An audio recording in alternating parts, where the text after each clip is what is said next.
दोस्तों कहते हैं कि जब जब जमाने ने जिस पे हंसा है हर बार उसी ने इतिहास रचा है। तो दोस्तों ये कहानी और ये स्टोरी है डॉक्टर भीमराव अंबेडकर की, जिनको हम फादर ऑफ इंडियन कॉन्स्टिट्यूशन के नाम से भी जानते हैं। अंबेडकर एक इकोनॉमिस्ट, पॉलिटिशियंस और एक सोशल एक्टिविस्ट थे, जिन्होंने इंडिया में जितने भी नीचे तबके के लोग थे उनको मेन स्ट्रीम में लाने के लिए बहुत संघर्ष किया। बुद्धिस्ट मूवमेंट की शुरुआत की और दलित लोगों के साथ हो रहे भेदभाव के अगेंस्ट कैंपेनिंग चलाई और वुमेन लेबर और वुमेन के अधिकारों के लिए भी इन्होंने लड़ाई लड़ी। उसका रीजन एक तो ये था कि वो देश की ग्रोथ चाहते थे, पर इसलिए भी क्योंकि उन्होंने खुद पिछड़ी जाति का होने की वजह से जिंदगी में बहुत कुछ झेला है और वो उस दर्द को खुद फील कर चुके हैं। और दोस्तों मैं आपको बता दूं कि अभी कॉन्टेस्ट चल रहा है, जिसमें से आप मुझे मेरे इंस्टाग्राम पे फॉलो करिए और किसी भी पिक्चर के कमेंट सेक्शन में सपोर्ट लिखिए और किसी भी एक लकी विनर को मैं अर्न डिजिटल मार्केटिंग का कोर्स गिव अवे दूंगा। और अगर आप इसे खरीदना चाहते हैं तो नीचे हुए दिए नंबर पे कॉल करिए और वी मे क्रिएटर की वेबसाइट पे जाके इसके बारे में डिटेल ले सकते हैं। तो दोस्तों वी.आर. अम्बेडकर का जन्म 14 अप्रैल 1891 में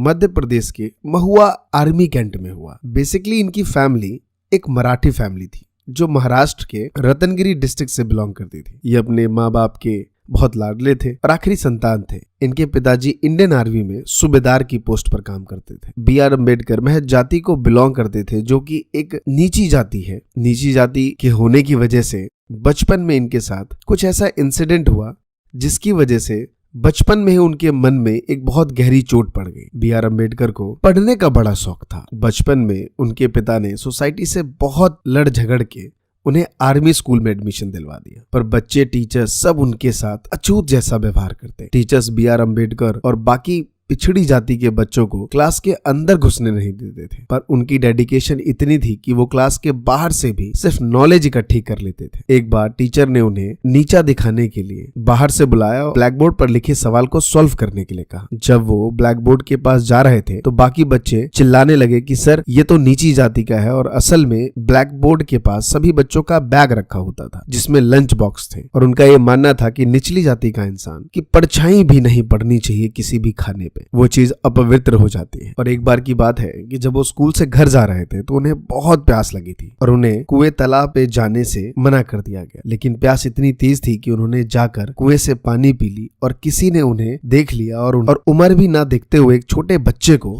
डंडे से पीट दिया गया। वो निशान सिर्फ उनके शरीर पर ही नहीं, उनके दिल तक जा पहुंचा। और जैसा कि मैंने आपको बताया कि उन्हें पढ़ने की काफी लगन थी, इसीलिए उन्हें स्कूल में संस्कृत सीखने की मांग की। हालांकि उनकी ये मांग भी दबा दी गई। उनके टीचर ने कहा कि तुम तो नीची जाति के हो और ये सिर्फ संस्कृत जो है वो सिर्फ ब्राह्मणों के बच्चों के लिए है, और तुम्हें मैं बता दूं कि तुम्हें स्कूल में आने की परमिशन मिल गई है, यही बहुत बड़ी बात है, तुम समझ लो। बी.आर. अम्बेडकर और उनके दलित दोस्त जब स्कूल में थे और जब उन्हें स्कूल में पानी पीना होता था तो उसके लिए उन्हें प्यून को कहना पड़ता था कि जाओ इसे पानी पिलाओ, और नलके से बहुत दूर पानी डालकर उनको पिलाया जाता था। जिस दिन प्यून नहीं आता था उस दिन उनको वैसे प्यासा ही रखा जाता था। स्कूल में इतने अत्याचार सहने के बाद जब वो बड़े हुए तब उन्होंने ठान लिया कि कुछ ऐसा करना है उनके लिए और उन लोगों के लिए जो निचली जाति के हैं, जिनसे उन्हें इन सबसे मुक्ति मिल सके। इनकी एकेडमिक परफॉर्मेंस और सोशल एक्टिविटी को देखकर बड़ोदरा के महाराज ने उन्हें अब्रॉड स्टडी करने के लिए स्कॉलरशिप प्रोवाइड की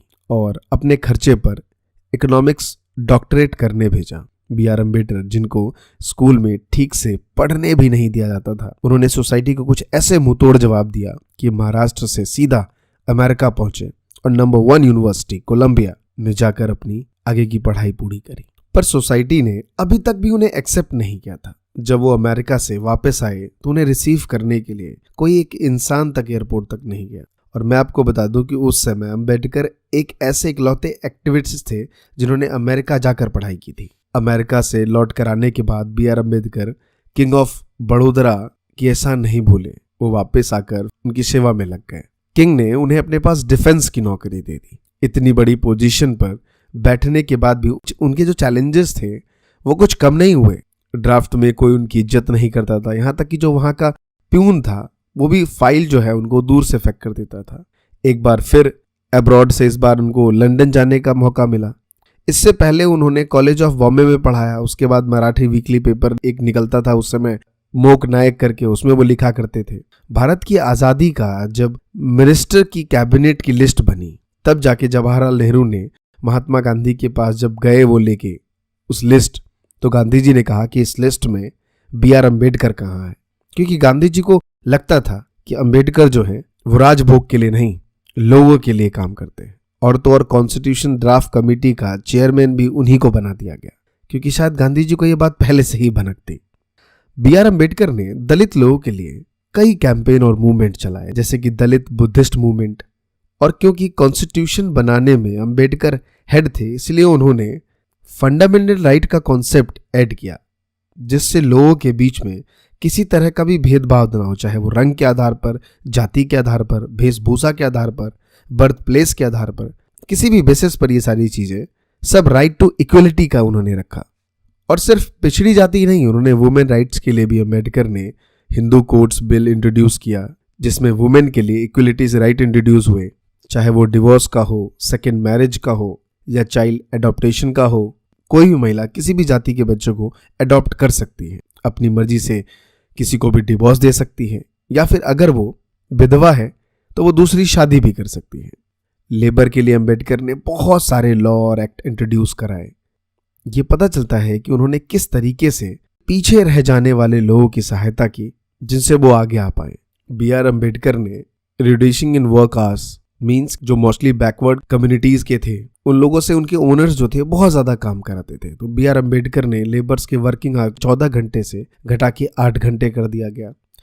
स्पेशली वुमेन लेबर के लिए लॉ बनाए गए, women labours welfare fund, women and child labour protection act, maternity benefits of women labour. In act में इन बातों का ख्याल रखा गया कि जो महिलाएं लेबर का काम करती हैं, अगर वो प्रेग्नेंट हैं तो उनके लिए कुछ अलग से कॉम्पनसेशन दी जाए, या फिर उनके कुछ लिमिटेड छुट्टी भी दी जाए। और ये भी बात कही गई है कि अगर उनके बच्चे भी उनके साथ काम पर आना चाहते हैं तो उनका ध्यान रखा जाए। उसके बाद उन्होंने equal pay for equal work respective of gender रखा गया। जो भी लेबर जितना भी काम करता है, भला वो आदमी हो या औरत, उसे सेम पे किया जाएगा, क्योंकि पहले उस टाइम मेल के कंपैरिजन में फीमेल को कम दिहाड़ी दी जाती थी, क्योंकि उस टाइम लोगों का ऐसा मानना था कि औरतें कमजोर होती हैं, वो आदमी के मुकाबले ज्यादा काम नहीं कर पाती। उसके बाद उन्होंने employee state insurance ESI, labour जो medical care, medical help, medical leaves, काम के दौरान हुई इंजरी को कॉम्पनसेशन के लिए उन्होंने ESI लेबर के लिए एक मेडिकल केयर इंश्योरेंस बनाया गया, जिसमें ESI medical help, medical leaves या फिर काम के दौरान कोई आई इंजरी को कॉम्पनसेट किया जाता है।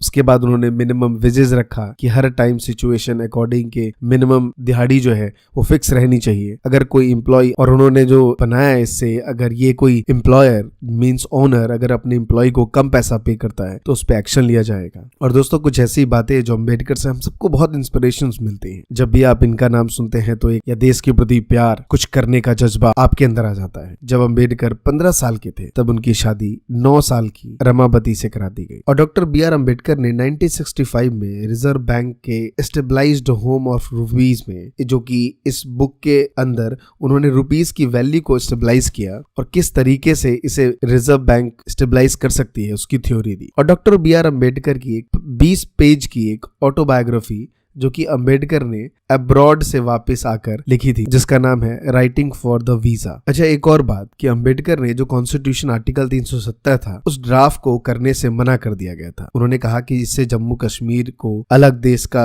एक बाकी लॉज जैसे सिचुएशंस बनेंगे, जो कि बाद में ये ड्राफ्ट फिर से दोबारा ला दिया गया और अभी भी इसकी हटाने की मांग चलती रहती है जब भी इलेक्शंस आते हैं और या कुछ ऐसा कुछ होता है देश में। तो और फिर B.R. अम्बेडकर को बहुत टाइम से डायबिटीज की बीमारी थी, जिसकी वजह से 6 दिसंबर 1956 को दिल्ली में उनके अपने घर में उनकी मृत्यु हुई। और बाद में 2000 में डॉक्टर B.R. अम्बेडकर पर एक इंग्लिश फीचर फिल्म बनाई जिसका नाम था बाबा साहेब अम्बेडकर, जिसे जब्बार पटेल जो डायरेक्टर थे उन्होंने बनाया। तो दोस्तों, ये देखा आपने कि कैसे बचपन में कितनी सारी स्ट्रगल होती है लोगों को, लेकिन फिर भी वो अपने जो मेन लक्ष्य है उन चीजों से हटते नहीं है और कहते हैं कि आप आगे बढ़ते रहेंगे तो कुछ नहीं तो कुछ तो जुड़ेगा आपके साथ। और ऐसा ही B.R. अम्बेडकर के साथ हुआ। और जमाना जब तक ये भारत रहेगा तब तक उनका नाम रहेगा। तो क्या सोचते हैं आप? कमेंट में जरूर बताइए कि क्या आप इनसे इंस्पायर हुए या नहीं हुए, और कैसा लगा ये वीडियो वो भी मुझे कमेंट करके